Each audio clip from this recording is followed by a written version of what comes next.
Hey guys, it's DJ Nas here with DJ Riz Entertainment, and by me I have DJ Riz. Hey guys, welcome to another episode of Hashtag Dre Talks. Today we're going to give you 10 tips for couples that are keeping their wedding date. First one is to check government regulations for social events. That is the city and state websites for any changes. And when the weddings are going to be allowed, you want to make sure you're checking the websites for that. Along with, make sure you check it every week, because just because the regulations say a certain amount today doesn't mean it's going to be there for your wedding, so you want to constantly check it. Correct. Tip number 2, contact your venue. Your point of contact may have changed through furlough, layoffs, whatever the case may be. So make sure you have a new point of contact that understands your contract and everything that goes with it. And also confirm with your venue that they plan to be open during your wedding date.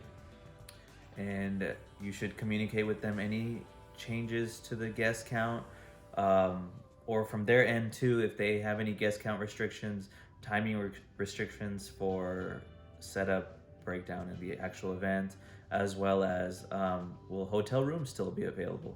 Make sure that they can have a minimal staff there. Just because it's not a part of your 25% or whatever your city allows, you still want to make sure your guests are safe and they're using a minimal staff. Tip number 3 is contact your vendors. Not all vendors are going to be available because of all the date changes, so just confirm that they can still service your wedding. And for any vendor category that you don't have someone, make sure you find a replacement vendor right away. We have some great blogs on our website, so if you just go to blog.djriz.com, you can click on vendors and you can see all the vendor categories. Of course, if you need a DJ, we got you. We'll take care of that. And then the next part of that is ask if your vendor team can bring a minimal staff, which is important so that doesn't count towards your guest count. And think about the changes that you want to communicate to your vendors. So if there's going to be group photos or not, or if your guest count has changed, are you telling your venue to set up less tables, less chairs? Are you telling your decorator to have less decor? Are you telling your caterer to bring less food? Whatever the changes are, make sure it's communicated. The fourth tip is communication with your guests. You have this big fat Indian wedding with 500 guests, but you got to narrow it down now with the times. So now you have a skinny Indian wedding. Skinny Indian wedding now. But really, you have to make a list of guests that you'd like to invite if you're allowed 10 people, 20 people, 50, 100, 200, and so on. Right, so if there's any changes at any moment, you're ready to go. You already have a list that you and your fiance and families have communicated to who is going to make that cut, if it's whatever number of people are allowed. And then you just want to do it in 100 people increments until you hit your total number of guests. That way you're completely covered. And just because you plan on inviting them doesn't mean that they plan on being there. So you want to make sure you get an updated RSVP for the people so you know if they are still planning on being at your wedding. And let's say your venue only allows the minimum number of people, which could be at 50, but your original wedding was a 500 person wedding. The people you can't invite anymore, you have to show them remorse, uninvite them tastefully. Like, you want to make them feel important still, but also you need to cover your base too. Tip number 5 is event changes. So the first one is take out any part of your wedding weekend that doesn't seem necessary. So if that's a ceremony, or if that's a pre-ceremony or post-ceremony, whatever you feel that you don't need, you can take it completely out. Another thing that you can do is the events that you do plan on keep, you can minimize the number of hours for each event. You can also split up your guest count by having some groups come to your barat, some groups come to your wedding, some groups come to your reception, and then everyone can still attend. You just have them coming in groups. And make sure the events that you're serving food that you don't visit each table. And limit those group pictures. So get the pictures of the most important people, your family, your parents, your siblings, your bridal party, whatever's most important to you, get those, but then don't open it up to the whole world. And the final one is limit number of speeches. So not only will that help save time, also for sanitary purposes, you don't have people sharing a mic. Tip number 6 is food safety. What changes have they put into place to make sure that you and your guests are safe? So one thing you can also do is switch to disposable plates and utensils. This will help with that process if they allow it. And obviously you don't have to get the cheap stuff. You can get nice disposable things. And then the next one is make sure service staff is wearing the proper sanitary equipment and they wash their hands often. Wear the masks, the gloves.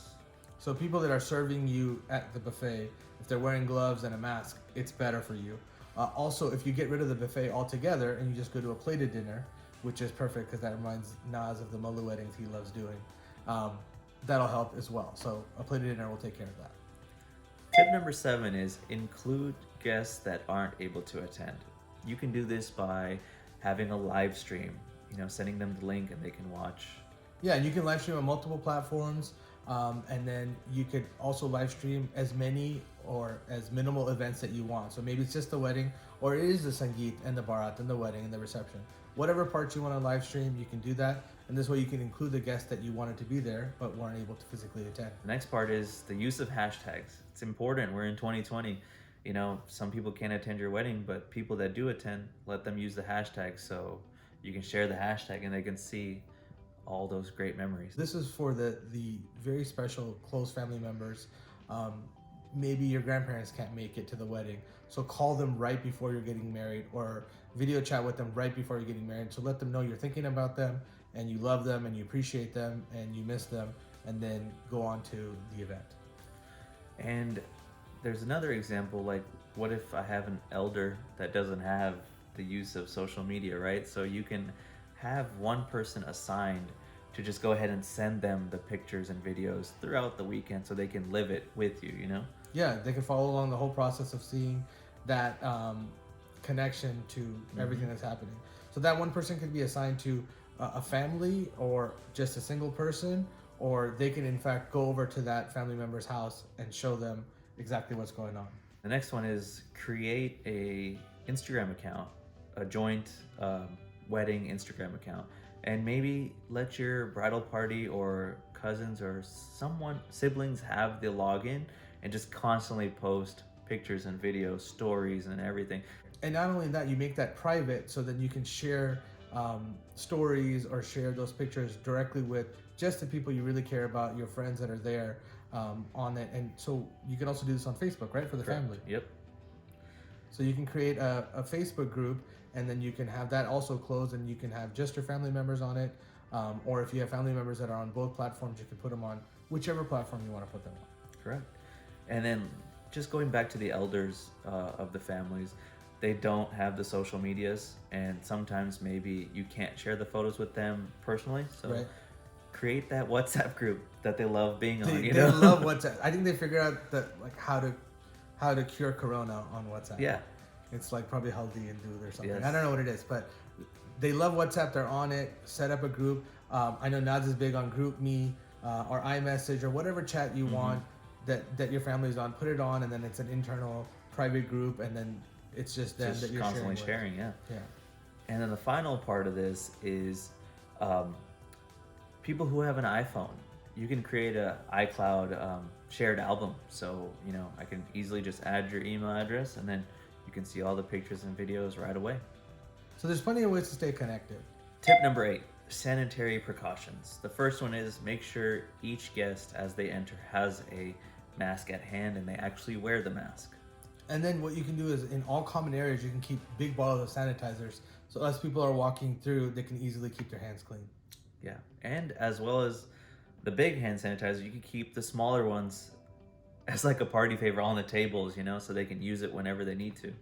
And we've been to plenty of weddings and we've gotten many gift bags, and you don't normally see this in, but if you put a sanitizer bottle in there, and that way they have it. No matter where they're going, they can stay sanitized. Tip number 9 is the post-wedding activities. The first activity is open all the gifts, envelopes, with gloves and masks on, obviously, and throw all the cards away. I know that sounds evil, but maybe take a picture of it, create a collage, and just let the cards go.